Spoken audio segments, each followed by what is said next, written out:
Mexico City. After 18 years of establishment politics, Mexicans decided on Sunday that enough was enough, electing the leftist candidate Andrés Manuel López Obrador as president in a landslide victory in an election of firsts.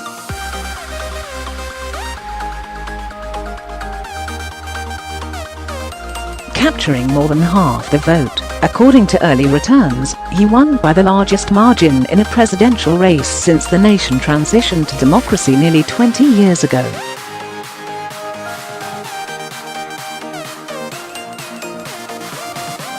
Here are 5 takeaways from the stunning victory of Mr.López Obrador, and what to expect. Rejecting the status quo to grasp a stark repudiation of the establishment, and Mr.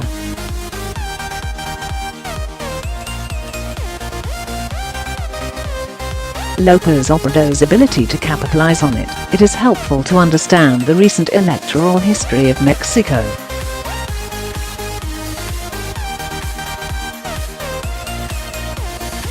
President Enrique Peña Nieto's Institutional Revolutionary Party, known as the PR,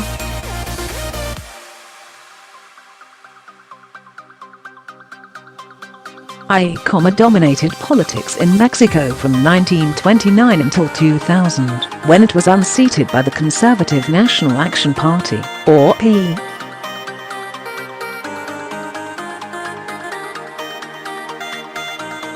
The arrival of a new party after 7 decades of single-party rule stirred tremendous hope among Mexicans, hopes that were eventually dashed.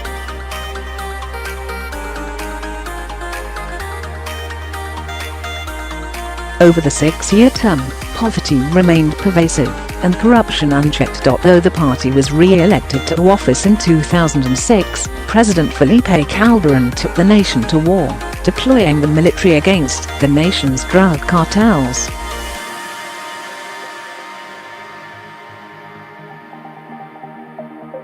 More than a decade later, with more than 100,000 dead, violence is at record highs.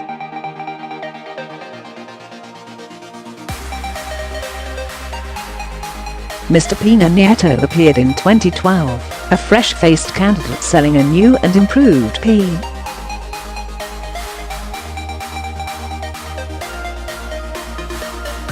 Alright. That too turned out to be a mirage, exposed by corruption scandals, record violence and entrenched inequality that has kept nearly half of the population living under the poverty line.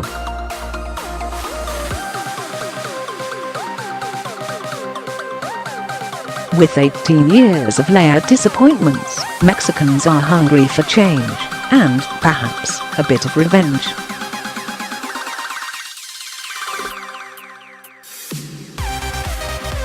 This explains why a man who has been rejected twice by the electorate, once in 2006 and again in 2012, can fare so differently all these years later.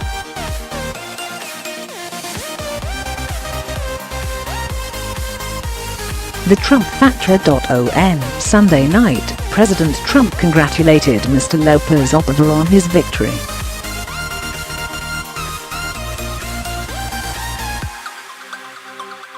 "I look very much forward to working with him," Mr. Trump said in a tweet. "It was a hopeful start to a new chapter in a bilateral relationship that is arguably at its worst point in years."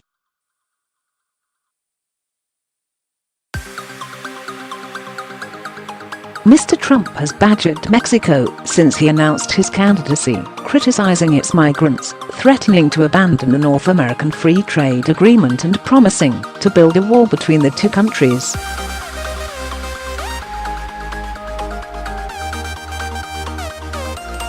Reflecting the current frostiness, Mr. Trump and his counterpart, Mr. Peña Nieto, still have not met since the American president took office.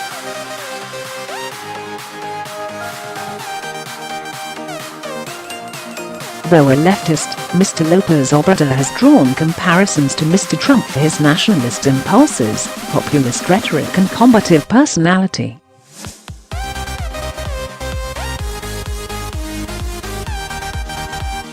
but from time to time he has also displayed a pugnaciousness toward Mexico's northern neighbor, and has left no doubt that he is prepared to go toe-to-toe with Mr.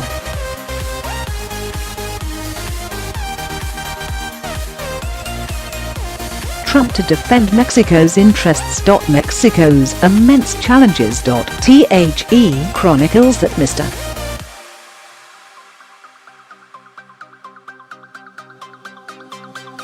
López Obrador railed against, propelling him to victory, now become his problems to solve.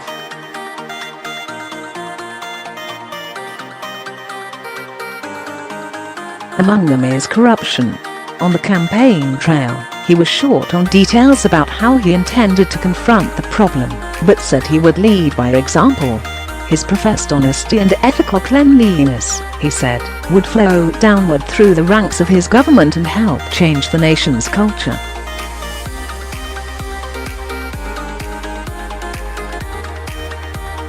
He also inherits a nation reeling from rampant violence, left unfettered by an anemic and corrupt public security system.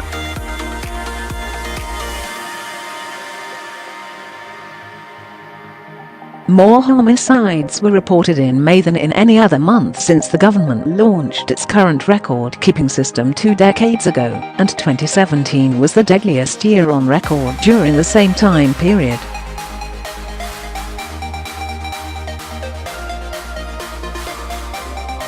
Mr. López Obrador will also have to deliver on his promises to address widespread poverty and yawning inequality.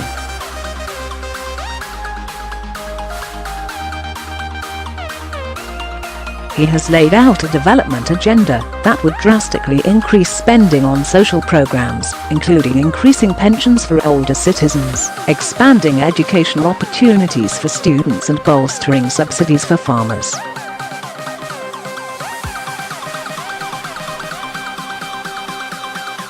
Reshaping Mexican politics? Mr. López Obrador's victory puts a leftist at the helm of Mexico for the first time in generations, and represents a resounding rejection of the two establishment political parties that have dominated Mexican politics for the past 2 decades. The centrist P.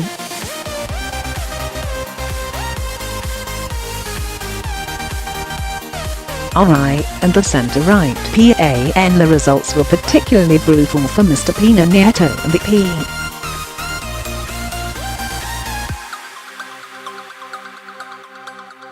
RI, which not only lost the presidency, but faces steep losses in Congress, and in most state governor races.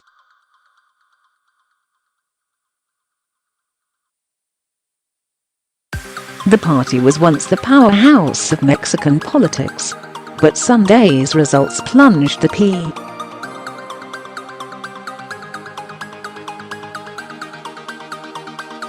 RI into an existential crisis and a deeply uncertain future. The prospects for the P.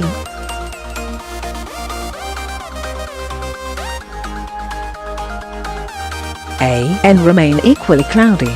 Its candidate, Ricardo Anaya, is considered one of the most agile and ambitious politicians in Mexico, and with an eye on the 2024 election, he may seek to position himself as the leader of the opposition.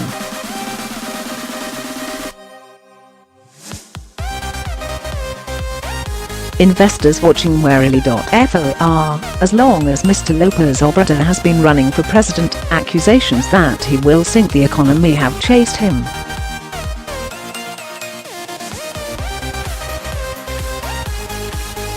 He was likened in the news media to Hugo Chavez, the former socialist leader of Venezuela, and questionable news reports tried to link his campaign to Russia, creating a narrative of a radical and dangerous leader.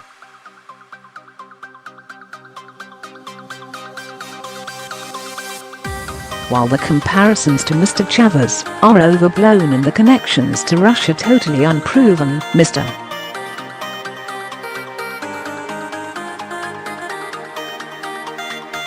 López Obrador must still convince investors that his policies will be business-friendly.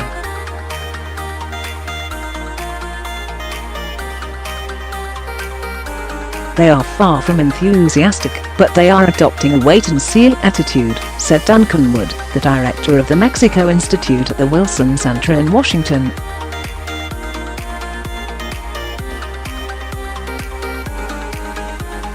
Mr. López Obrador has promised an ambitious slate of social programs, while assuring investors that he will exercise fiscal prudence and respect the independence of Mexico's highly regarded central bank.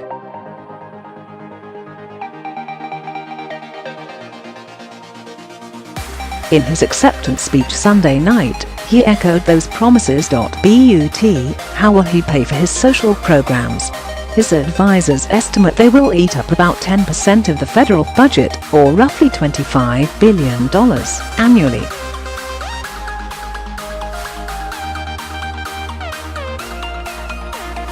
Mr. López Obrador promises to pay for his programs by cutting waste and corruption from government spending.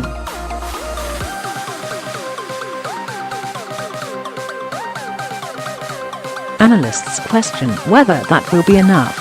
Investors will also be watching his approach to Mexico's energy reform, which opened up vast parts of the industry to private investment and generated commitments of $80 billion in investment to explore and produce oil.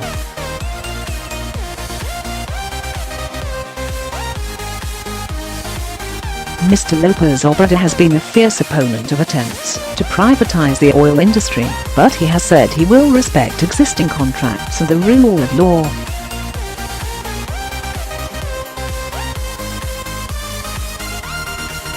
Who is Mexico's Andrés Manuel López Obrador? Mexico's Andrés Manuel López Obrador appears to have struck it third time lucky in his bid to secure the country's presidency.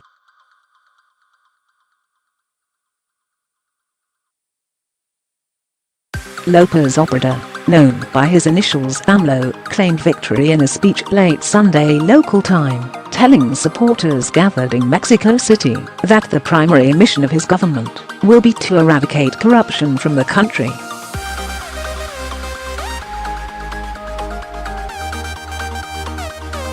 Corruption is not a cultural phenomenon, but it is the result of a political regime in decay.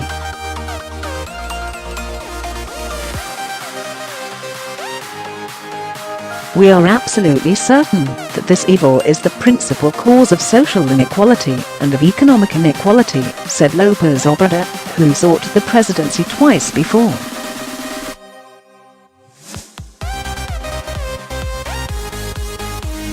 Because of corruption, violence has erupted in our country. Homicide rates soared to an all-time high under current Mexican President Enrique Peña Nieto, whom critics accused of failing to adequately deal with crime, corruption and economic inequality.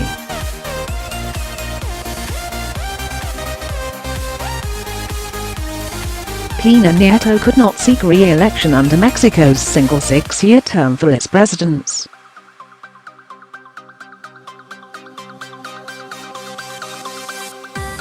Preliminary results released late Sunday predict López Obrador will win 53.0% to 53.8% of the votes, with tallying of the official election results set to begin Wednesday.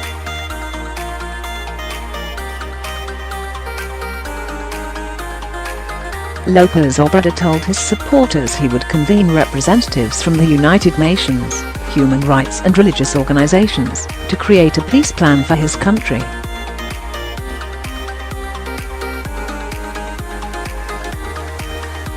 As of tomorrow, I will call upon representatives of human rights, religious leaders, the United Nations and other national and international organizations, so that we can meet as many times as necessary to develop a plan of reconciliation and peace for Mexico that we will apply from the beginning of our new government, he said.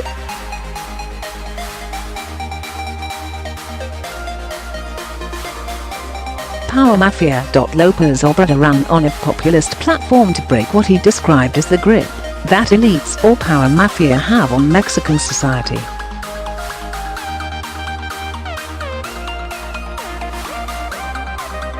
He said he would lower the salaries of top officials and give those at the bottom a pay raise.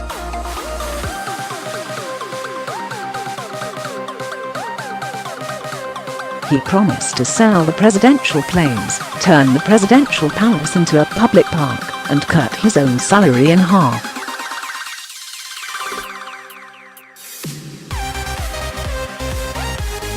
The former mayor of Mexico City began his political career as a member of the ruling Institutional Revolutionary Party, PRI.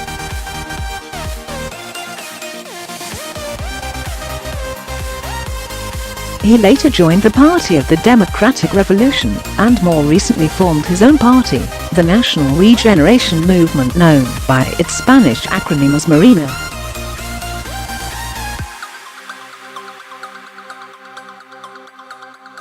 Despite his long political resume, many observers considered the 64-year-old candidate an outsider, and his anti-establishment stance has seen him compared to U.S. President Donald Trump.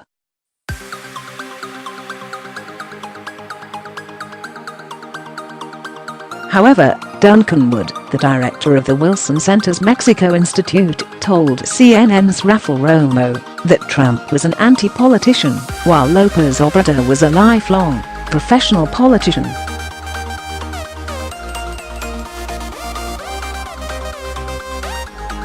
I think that's the single most important thing to say about AMLO versus Trump. But they do share certain characteristics.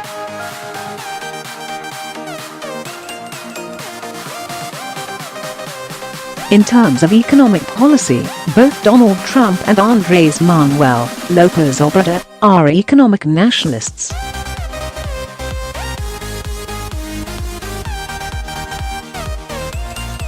Wood said that López Obrador had run a nearly flawless campaign. He's hit all the right notes with the Mexican people, Wood told Romo.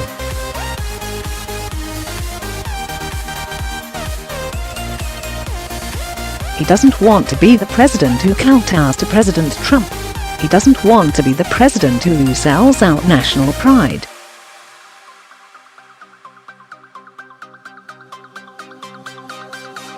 He wants to be a president who stands up to the United States. He wants to be a president who says, "We deserve and we demand respect," he said.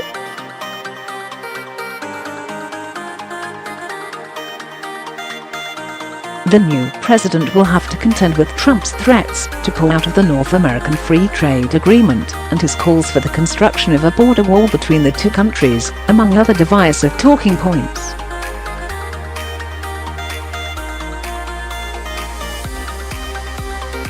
López Obrador pushed back against plans for a wall in a book he wrote titled "Oye Trump" or "Listen Trump."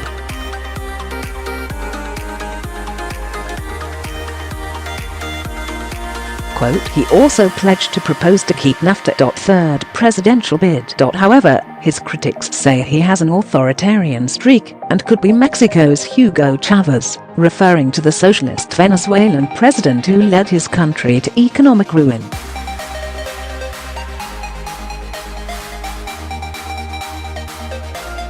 This race marks López Obrador's third presidential bid. After he lost the presidential election in 2006, he called the results a fraud.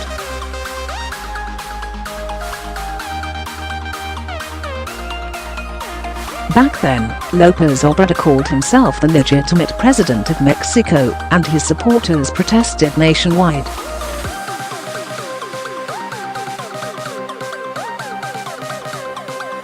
In Mexico City, they staged sit-ins and blockades, and spent weeks camping out in protest with thousands of supporters in Mexico City.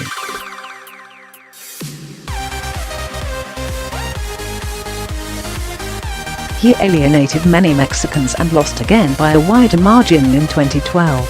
After his second loss, López Obrador claimed fraud kept him from winning the presidency, and filed a legal challenge to invalidate the vote.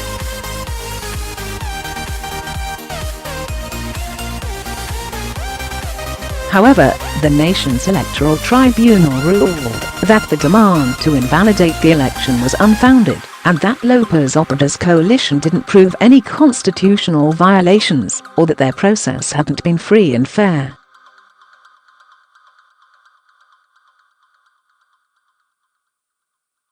But after years of gang violence and corruption scandals involving traditional parties, it appears López Obrador has succeeded in his presidential goal.